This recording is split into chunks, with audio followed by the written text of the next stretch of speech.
What's up guys, I hope you are all well and good. Today I wanted to talk about university. If you're from America or Canada, I believe you guys call it college. But I wanted to talk about the struggles, the expectations and the general experience of university as a whole. This is no bulletproof guide or know-how on getting through university. This is just my general experiences from my personal perspective, because I did the whole moving out of home, went to a big city for a degree. Technically I'm still a student, I still have my final year of my degree left, and as exciting as all of it was from, you know, going out and getting a degree and starting a new life, it was very nerve-wracking and it was very scary, and I know a lot of you guys, whether you admit it or not, are feeling the same. And I remember not knowing who to speak to and what questions to ask and know what to expect. So inshallah this video can benefit you. And yeah, let's get straight into it. Okay, results day, the most hated day of any student, right? Because after, you can't even enjoy your summer because in the back of your mind there's results day, results day, results day. The date is memorized and engraved in your head. So now that it's finally here, by the time you see this video, it's either already happened or it's coming up.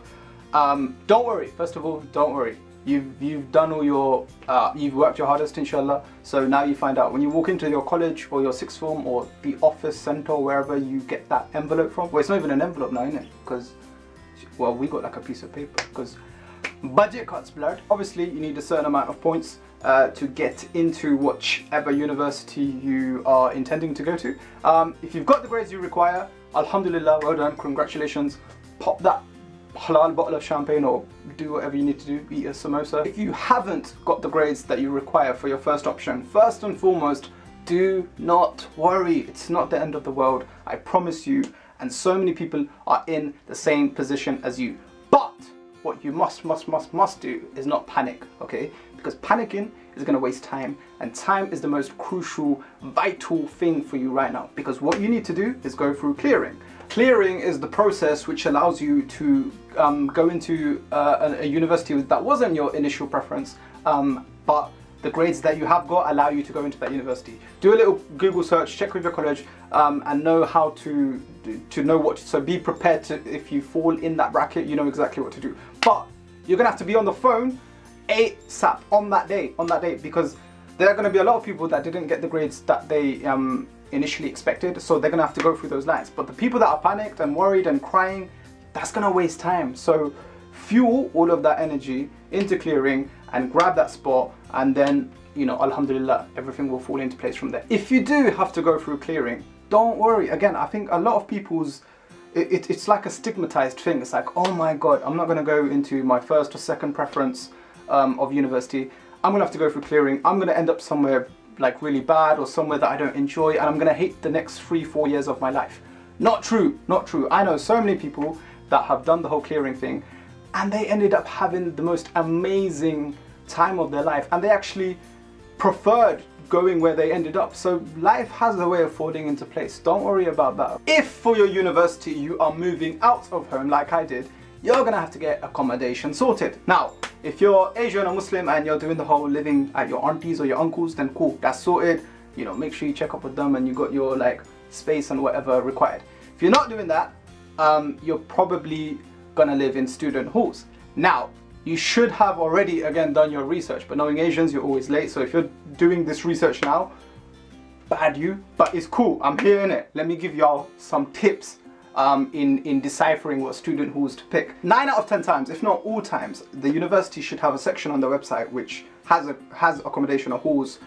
There's like a tab for it, and that accommodation is connected to the university, and it just makes the process of booking your stay just so much more easier. But sometimes that's a lot more expensive, so you need to do your research, okay? Because a lot of the times independent student accommodation halls fall out cheaper. So when you're deciding what makes a good student hall accommodation place to stay, take these things into consideration. First thing is price. You're a student, and for the next 3 years you're going to be broke. Even if you have a part-time job, even if you have the full student loan amount and you have all the bursaries in the world, you're still going to be broke, okay? Because that's the story of any student. If you're a student and you agree, hit that thumbs up button because you know it's true. Get the best accommodation for the cheapest price possible, and that is going to take some shopping around and some looking around. If you're in London, it's near enough impossible to get a cheapish place. So, you know, do your research. Also, if your room is an ensuite, if it has a toilet inside your room, it's going to be a little bit more pricier. But I think it's worth it. Like, I had an ensuite for all my years of university, and it's just so much more better, right? Like, yeah, it's cheaper to share a toilet and whatnot, but you don't want to go into a bathroom with next man's hair all over the toilet, man. Like, loud ain't it? Second vital thing to consider is location. Okay, how far is the place you stay going to be from your university? How far is it going to be from the shops? How far is it going to be from the library, the gym, or your whatever else you need access to? I mean, it's all well and good going for the cheapest place possible, but if, you know, it takes 8 hours on the bus for you to get from your bedroom to your university lectures, is it really feasible? You know, you have to make that decision. The other thing is student finance. Again, this should have been done many weeks or months ago, but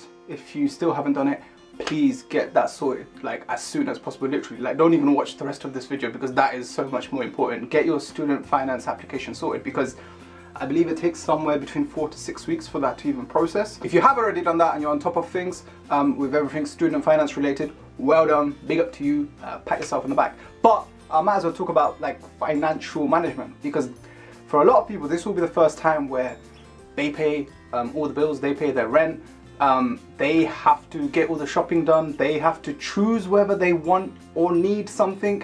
And you have ample freedom. No one's gonna tell you, like, yo, I'll pay this for you. The loan is divided into 3 parts, if I remember correctly. And when that first amount drops into your account, I'm sure every student will agree that you literally feel like a millionaire, like, because that money is gonna potentially be like a couple of grand just in your account, transferred like that. And you're gonna feel like a millionaire. You're gonna feel like, OMG, I wanna get this, I wanna get that, I'm gonna, like, order 1 million pizzas, and boom. Don't fall into that trap, because trust me, even if that amount is like 2-3 grand or whatever that gets transferred, it's nothing. Trust me, that money is absolutely nothing. As I mentioned before, every student just goes broke. Like, there are gonna be costs that you never even knew you needed, but now that you're living out on your own, you're gonna have to get those things yourself, okay? So learn to financially independently manage yourself, and you have to be good at it, and you have to discipline yourself. The third thing is start packing. Like, as I said before, there's literally, what, a couple of weeks left until you have to, like, take your blankets and pillows and your million luggages and whatnot, and you have to fit it in the car, and you're gonna have to drive down and take it all with you. So start packing now. And, you know, knowing most of you, you'll probably want to buy some new clothes, buy some new shoes, buy some new underwear, or do what you gotta do, but obviously don't go broke in the process of acquiring new things. But yeah, get all the shopping and stuff that you need, and yeah, start packing, because these days are gonna go quick. Certain things that I remember, I just, like, everyone just forgets. Yeah, scissors. I remember when I moved in, I completely forgot to take scissors, and you need scissors to just cut everything. Nail clippers. Everyone forgets nail clippers. Yeah. Also, thingy. I don't know about all universities, but I remember my university required it. I needed my GCSE and A-level certificates to prove that I actually got the grades that I stated, and I needed my passport as a form of identification. So yeah, I don't know, if you live in, like, Devon and you're going up to Scotland for university, that's like a long drive, so make sure you've taken all that with you. First go into university, or you first move into student halls, it's like okay, actually I don't know if everyone can relate to this, because this might be specific to me or specific to people who are of an ethnic minority, and they grew up in, like, a predominantly white area, and they moved to a big city, and boom, first thing that hits you is the amount of multiculturalism around you. Like, raw, when I went into student halls, I never saw this many brown people, I never saw this many black people, I never saw this many like, people of all ethnicities just mingling together, and I was like, raw, this is amazing. And same with university. Every university is really diverse, right? And there's international students, and there's just people from all over the world in one hub, and it's just such an amazing thing, and it's really an overwhelming feeling. Obviously, if you're from, like, a big city, you're just used to that, but for me, I remember that's one thing that was, like, one of the initial things that just hit me, like, raw, I ain't the only brown guy in the world, you know? Also going to be people with all types of personalities there. There's going to be loud people, there's going to be quiet people, there's going to be, like, your fashionistas, your geeks, your people who love computer games, people like, I don't know, super religious people, super unreligious people. Like, there's gonna be everything, right? So I think it's super, super important to just remember to be yourself, all right? Because obviously when you get there, you want to make friends, and there's nothing more artificial than a fake conversation. Like, just don't be afraid of who you are. Just be who you are, because the chances are you're gonna find people that are like-minded to you. In fact, let me talk about that. How do you make friends, right? Because I feel like that's one of the things that people are afraid to kind of state, like, hey, like, how do I actually make friends, blood? Because I remember when I first went to university, you kind of get used to having the same friends, innit? Like, through high school, everyone goes to college or sixth form, and then you kind of transfer certain friends with you, so it's not that bad. But university, I remember I knew no one in my uni, so it all developed, it all had to organically be engineered. So how does that happen? First of all, know that everyone is going to be shy, everyone is nervous, so find comfort in knowing that everyone else is pretty much feeling how you are, alright? Secondly, get out of your comfort zone. The thing is, everyone wants to talk to everyone, but everyone's just shy to do it. So be that first person that makes that conversation. All that really is hi. That's it. You've broke the ice, and you know, conversations are just naturally going to fall into place, because you're going to have so much to talk about. You're both new in university, and you're going to relate to so many things that have just happened on your first day. Maybe even getting lost on the second floor and you didn't even know where the library was because you ended up in the men's toilets and you're a hijabi girl.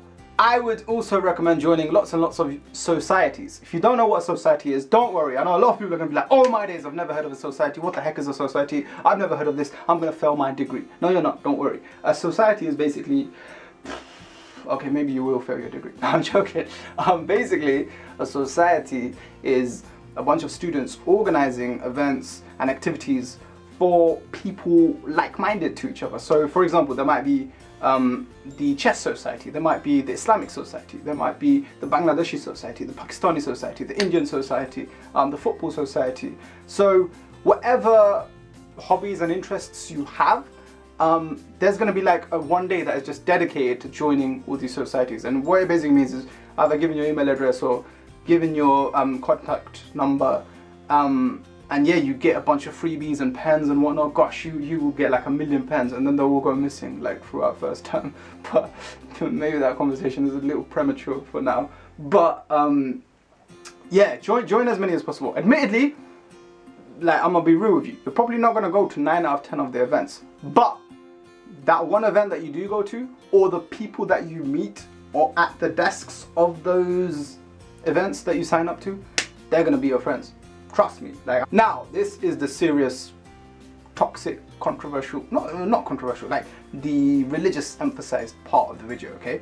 Now I'm gonna keep it real with you, because I feel like a lot of people try and kind of sugarcoat this, and when you actually are exposed to these things, you don't quite know how to handle it. So I'll be real with you, and I'm gonna keep it personal, because it might differ, it might be more, it might be less for other people. On my first day, the very first day that I moved into my halls, I was offered cocaine, I was offered weed, I was offered alcohol, I was offered to go out to a club numerous times on my first day of just going there and meeting a bunch of strangers, and I was like, this is also haram. Whether you're commuting from home or you're literally moving out of home, you're going to be exposed to more fitna and more temptation than you ever have been in your entire life. Like, literally, it is fitna overdose, right? So bear that in mind. You're gonna curveballs are just gonna come at you that you're gonna be like, bro, did man just really offer me cocaine? Like, clubbing is usually this big thing that's hyped up amongst just all students, but amongst Asian Muslims, it's obviously, there's the taboo, there's the stigma, there's the religious side to it. So let's talk about that. Let's talk about that. Okay. I feel like there's 3 types of people when it comes to Muslims going to clubbing, right? Or Muslims and clubbing, like regarding that subject bracket. There's the type of people that will never go, like, in a million years, because their iman is so strong, or they're with the right people, or they just, you know, see that and instantly think, astaghfirullah, I would never do that in my life. Then there are the other people who, they just want to do it. like they know it, they know it's wrong, but they don't care, and you could quote them the Quranic verse or whatever, they're still going to do it because they want to get out of the system, and that's a huge thing that they're looking forward to. And then there's the people in the middle that are kind of sitting on the fence, right? They know it's wrong, and they know like it's super guilty and it's super haram, but they still kind of crave what would it be like, okay? Like, should I go? Should I go with all my friends, or should I not? Or will anyone find out? Or I've got this freedom, should I just do it and see what happens? Throughout all my years of university, I never went clubbing, right? Because I never wanted to, and I never had the need to, right? Like I never even felt like, oh, let me just do this because my friends are doing it. Like, yeah, I was constantly around people that went and did it, but yeah, I never joined in. Like, but because I always knew it was wrong. I always knew that it was haram. But I was so busy. I was like obviously doing the whole YouTube thing. I was doing the whole Instagram thing, the whole Facebook thing. I was presenting a TV show. I did a documentary with Channel 4.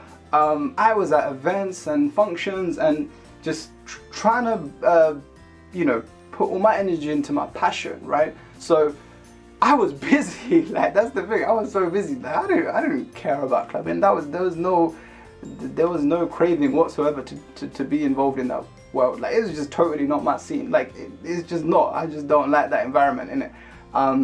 So, but being a guy that lived in halls and seeing people go, Muslims, I'm talking about Muslims going clubbing, coming home drunk, and seeing that, it was disturbing. Like, I tell you, it was disturbing, and it's not something that you want to see, but you do see, right? I'm no saint, I'm not perfect, but if there's any kind of advice I would give to my demographic, my followers, don't do it. Don't do it. Because I know so many people that went, they regretted it, they felt empty, but they felt trapped as well, because they went clubbing and then all their friends are clubbers, and then when they're alone, or when they're with their friends, everyone's deciding what to do. 9 out of 10 times it's going clubbing, so they just have to kind of go. So they're just in this vicious circle where they don't want to go, but they have to go because everyone else is going. And then when you go clubbing, you know, you're exposed to alcohol, you're exposed to fitna, you're exposed to drugs, and there's so much more. It's just a bad environment. Don't do it, guys. But obviously, again, as I said, there's going to be those groups of people that, irrespective of what they see, their mind is fixed, their mentality is fixated upon, no, I'm going clubbing and I'm going to do it, and ain't no one stopping me, blood. Like, that's why I'm going uni, innit? Like, it's a 9 gram party, fam. Like, if you're those types of people, I can't do anything. But I would sincerely tell you, you know, give it a second thought. It's totally not worth it. It's totally not worth it from a religious perspective, cultural perspective, and just find something else to do. I think a lot of people are just bored, right? A lot of people are bored. Like, alright, I'm at uni, I need something to do. Go clubbing. Find something else to do. Don't ever let anyone tell you that, oh, you're boring if you don't go clubbing. That's not true at all. Like, some of the most coolest people I ever met never went clubbing, right? It's like, I don't know, man. I feel like as a student, there's gonna be certain things that people think very, like, they're not that open-minded in it. But don't let other people define you. Think for yourself and do for yourself, okay? Because as I said, there's gonna be people from all walks of life. Find your people and stick to them. If you mix with the wrong crowd, you're probably gonna, you know, fall into peer pressure, and you're gonna commit sins that you don't want to. But yeah, that would be the kind of advice that I give. So yeah, take that how you want it. But yeah, that's what I always say. Now, the actual university itself, in terms of academia and studying and just student life, what's that like? Okay. Now, I'll be real with you. It's a huge, big, massive transition from going to from sixth form or college into university. It's a colossal difference. The way you're taught is you're in this big lecture theatres, and there's that one man or woman standing in there, and no one can really see him or her, and you have to listen really carefully, and you have to make all your notes. There's literally, again, this is probably a little premature, because there's some things you're gonna have to just experience in order for you to understand what I'm saying. But yeah, you're gonna go in there, and so some of the times you're not going to understand their accent. Some of the time you're not going to even be able to hear them. Some of the time you're going to think, oh, this dude is literally just reading stuff off a board. Like, is this what I'm paying this much money for? But here's the bottom line. You are paying anything between 6 to 9 grand, depending on your university, to come for this degree. no one is going to chase you if you don't turn up to these things, right? You know, in college or in school, if you missed a class, you might get a call home, you might get a letter sent through, you might even get in trouble. In university, no one gives a damn.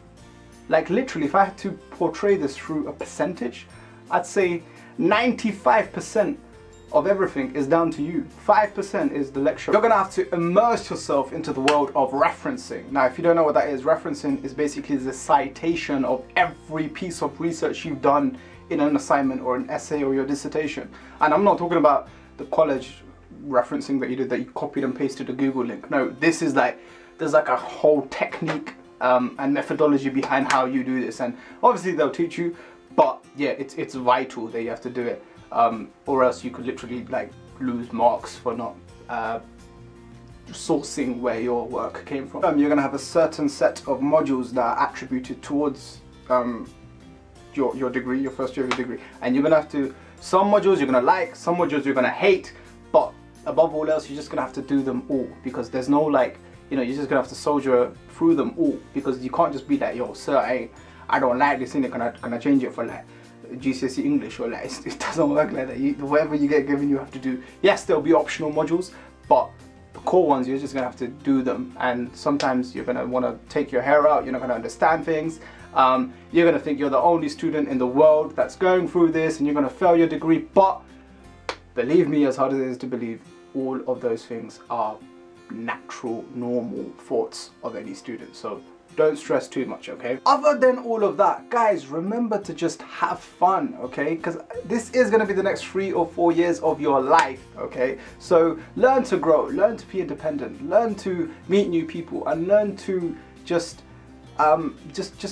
live through it, okay? Because I think a lot of people get caught up in, oh my god, am I going to enjoy this? Is this going to be what I think it is? It's so hard to describe, because university is something that's a personal journey. It's an experience that's bespoke to the individual. So I can sit here and say all of the experiences I've ever had, good and bad, and you might not be able to relate to any one of them, because it's a personal struggle, it's a personal journey, it's something that only you can tell, because it's your story. So don't worry if you first go there and you're like, man, this isn't what I thought it was. Maybe, you know, I know so many people that wanted to quit university. They wanted to change universities because they didn't like the people. They didn't like that lifestyle. They didn't like the way things were operated. But second term, third term, next year, things fell into place. And you'll be surprised that you'll see a new person at university every day. Like, it's so big. It's not like college. You know everyone's faces in like 1 day or 2 days. Like, there's gonna be new people all the time. People coming in and out. It's gonna be fine. Don't worry about it. Make sure you have fun, and yeah, just make the most of it. Make the most of it. My battery is about to die on this, but I feel like I spoke as much as I could. If you did think this was useful and beneficial, please do give it a thumbs up. Once again, all the best to everyone that are either gonna receive the results soon, or about to move out soon, or about to have their first day of university soon. If you have another question that I haven't touched base on, leave it in the comments below, and inshallah someone else can reply. Or if you are a student watching this and you got all like nostalgic and you're like, oh my days, I remember this, and you feel like you can add something of your own, leave a comment down below, right? And inshallah we can all help each other. Inshallah, I will see you in another video soon. My battery is literally dying, so I'm super rushing. Peace, love and respect, and take care of yourself. Peace.